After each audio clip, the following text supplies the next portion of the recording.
Namdev classes के YouTube platform पर आपका स्वागत है।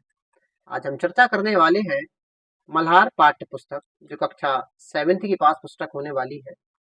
यहाँ पे पाठ एक, माँ कह एक कहानी। तो ये जो आपका चैप्टर का नाम है, माँ एक कह कहानी, ये प्यारे बच्चों कविता है। क्या है? कविता है। और इसे लिखा है मैथिली शरण गुप्त ने। किसे लिखा है? मैथिली शरण जो गुप्त जी है, उनकी एक काव्य कृति है यशोधरा, है ना। उस यशोधरा काव्य कृति से इसको लिखा गया है। तो हम यहाँ पे डिस्कस करने वाले हैं शब्दार्थ पे, है ना। चलो, तो प्यारे बच्चों, हमारा पहला शब्दार्थ होने वाला है चेटी। चेटी, चेटी मतलब क्या होता है प्यारे बच्चों? चेटी मतलब होता है दासी या सेविका। क्या होता है? दासी या सेविका। जो राजा महाराजा होते थे, तो उनके महल में ये चेटियां काम करती थी। चेटी मतलब ये उनकी सेविका, है ना। जो रानी की जो सेविका होती थी, उन्हें तो क्या बोलते थे? चेटी बोलते थे। चलो, दूसरा है प्यारे बच्चों हठी। हठी मतलब होता है जिद्दी, है ना। कहते नहीं यार, ये बच्चा बहुत जिद्दी है, बहुत हट करता है। क्या करता है? बहुत हट करता है, हट। तो हठी मतलब होता है जिद्दी, है ना। नेक्स्ट, उपवन। उपवन मतलब होता है गार्डन, है ना। गार्डन, इंग्लिश में क्या बोलेंगे इसे? गार्डन। उपवन मतलब क्या होता है? गार्डन या बगीचा। सवेरे, सवेरे मतलब मॉर्निंग, सुबह, है ना। क्या होता है प्यारे बच्चों? सुबह। नेक्स्ट है तात। तात मतलब होता है पिता, है ना। तात मतलब क्या होता है? पिता, फादर। नेक्स्ट, भ्रमण। भ्रमण करना मतलब होता है घूमना, है। कहते नहीं यहाँ वहां क्यों घूम रहे हो, यहाँ वहां क्यों भ्रमण कर रहे हो, है। नेक्स्ट, सुरभि। सुरभि मतलब होता है प्यारे बच्चों खुशबू। क्या होता है? खुशबू या सुगंध भी आप बोल सकते हो इसे। क्या बोल सकते हो? खुशबू, ऐसे आप सुगंध भी बोल सकते हो। नेक्स्ट, नेक्स्ट है हमारा वर्ण। वर्ण, वर्ण क्या है? वर्ण, वर्ण। तो वर्ण, वर्ण मतलब होता है तरह तरह के, है ना, विभिन्न प्रकार के। नेक्स्ट, खग। खग मतलब होता है प्यारे बच्चों पक्षी। क्या होता है खग मतलब? पक्षी, बर्ड्स। नेक्स्ट, सहसा। सहसा मतलब होता है अचानक, है। सहसा आगरा मतलब अचानक से आगरा। विद्ध, विद्ध मतलब होता है घायल होना। क्या होता है? विद्ध मतलब क्या होता है? इंजर्ड होना, है ना। इंजर्ड या घायल होना। Next, sir. सर मतलब होता है बाण। क्या होता है प्यारे बच्चों? बाण। नेक्स्ट, हानि। हानि मतलब होता है नुकसान, है ना। क्या होता है? नुकसान, लॉस। नेक्स्ट है करुणा। करुणा मतलब होता है प्यारे बच्चों दया से भरी कोई कहानी, है ना? करुणा, दया से भरी कोई कहानी। नेक्स्ट है आखेटक। आखेटक मतलब होता है शिकारी, है ना। क्या होता है? शिकारी। नेक्स्ट, आहत। आहत होना मतलब चोट पहुंचना। यार कहते नहीं है यार, आज आपकी बातों से मैं आहत हो गया। आज आपने मुझसे कुछ ऐसी बातें कर दी जिससे मेरे दिल में चोट पहुंची। विवाद। विवाद मतलब होता है झगड़ा, है ना। सदय, निर्दय। सदय मतलब होता है दयालु, और निर्दय मतलब होता है दया, है ना। तुम बहुत निर्दयी हो, अपन बोलते नहीं तुम बहुत निर्दयी, तुम्हारे दिल, तुम्हारे अंदर कोई दिल नहीं है, तुम बहुत निर्दयी हो। नेक्स्ट, उभय। उभय मतलब होता है दोनों। क्या होता है उभय मतलब? दोनों। नेक्स्ट, व्यापक मतलब होता है प्यारे बच्चे चारों ओर। व्यापक मतलब क्या होता है? चारों ओर। कहते नहीं यार, ये खबर बिल्कुल व्यापक रूप से फैल गई।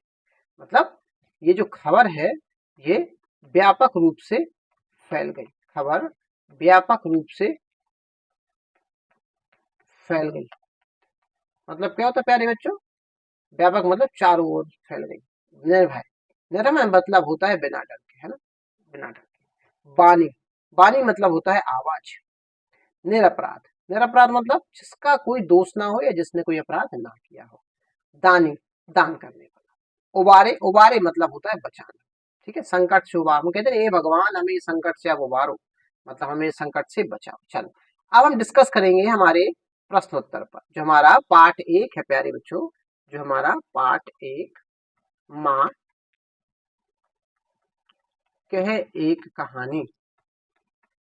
माँ कह एक कहानी, ये अब हम डिस्कस करेंगे प्रश्नोत्तर पे। तो पहला प्रश्न होने वाला है हमारा, आपके विचार से इस कविता में कौन सी पंक्ति सबसे महत्वपूर्ण है, और आप उसे ही सबसे महत्वपूर्ण क्यों मान? देखो यार, इस कविता में सब पंक्ति महत्वपूर्ण है, लेकिन अगर मैं सबसे महत्वपूर्ण इस कविता में पंक्ति को मानूंगा, तो वो इसे मानूंगा न्याय दया का दानी। क्योंकि भाई, ये जो है ना, इस कविता का है ना, इस कविता का ये सार बोल सकते हैं।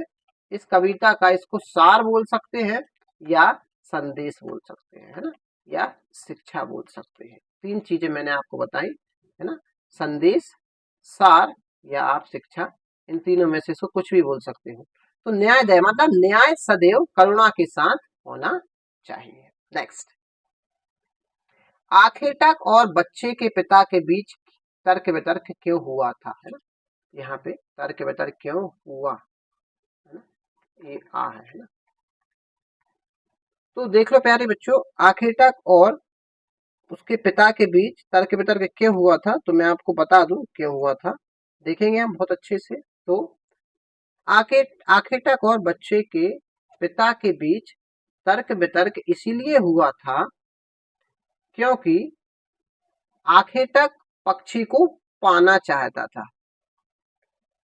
और बच्चे के पिता उस पक्षी को बचाना, पाना किस सेंस में चाहता था, वो हिंसा के सेंस में, हिंसा मतलब उसको मारना चाहता था, और जो उसके पिता थे वो उसे बचाना चाहते थे। तो इन दोनों बातों को लेके यहाँ पे विवाद हुआ था। नेक्स्ट, माँ ने अपने पुत्र राहुल तू निर्णय कर इसका क्यों कहा, है ना, जो कविता उन्होंने सुनाई थी, जो कहानी उन्होंने सुना रही थी वो, तो उन्होंने ऐसा क्यों कहा कि बेटा तुम ही निर्णय करो इसका। तो माँ ने राहुल से निर्णय करने को इसीलिए कहा क्योंकि राहुल अच्छे और बुरे में अंतर अंतर यहाँ पे करना है, अंतर करना सीखे और वह राहुल को जीवन में आने वाली कठिनाइयों से कैसे लड़ना है यह सीख सके। इसलिए उन्होंने अपने पुत्र से बोला कि बेटा तुम ही इसका निर्णय करो। नेक्स्ट क्वेश्चन, यदि कहानी में आप वन में होते तो घायल हंस की सहायता के लिए आप क्या करते, आपके अनुसार न्याय कैसे किया जा सकता था, है ना, अगर आप होते हैं ना, आप अगर वहां पे होते तो देखो भाई, अगर मैं क्या करता, मैं घायल हंस को उठाता और उसकी मलहम पट्टी करता और आके तक को समझाता कि दया और रक्षा करना सबसे अधिक महत्वपूर्ण है ना। नेक्स्ट, कविता में माँ और बेटे के बीच बातचीत से उनके बारे में क्या क्या पता चलता है, देखो भाई उनके बारे में क्या क्या पता चलता है, तो अपन देखेंगे उनके बारे में क्या पता चलता है। तो माँ में ममता का होना पता चलता है, बेटे और माँ के बीच आत्मीयता का होने का पता चलता है, और जिज्ञासा किस सेंस में, बेटे के जानने के सेंस में जिज्ञासा, और सीखने सिखाने का हमें पता यहाँ पे चलता है। तो प्यारे बच्चों, ये थे हमारे पार्ट 1 माँ कहे कहानी का पूरा स्टडी मटेरियल। अगर आपको वीडियो अच्छा लगता है तो वीडियो को लाइक करें और चैनल नामदेव क्लासेस को सब्सक्राइब करें। धन्यवाद।